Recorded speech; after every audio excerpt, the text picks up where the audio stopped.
In this video, I will show you how to use new Higgsfield AI Cinema Studio. So if we go at the top, as you can see, we have Cinema Studio 2.0, and basically here we can describe our scene.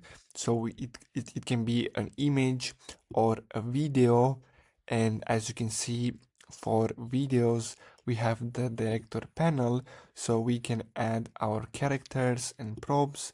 We have the camera movement, so as you can see, we have zoom out, zoom in, camera flow follows, etc. So as you can see, we have different camera movements presets, and here we can play around with the speed ramp and also the duration. As you can see, it can be up to 12 seconds, and we also have here the option to have a single shot, multiple shots. Here we have the aspect ratio, the resolution. Here we have the type of the movie. As you can see, we have action, horror, and then we also have the audio.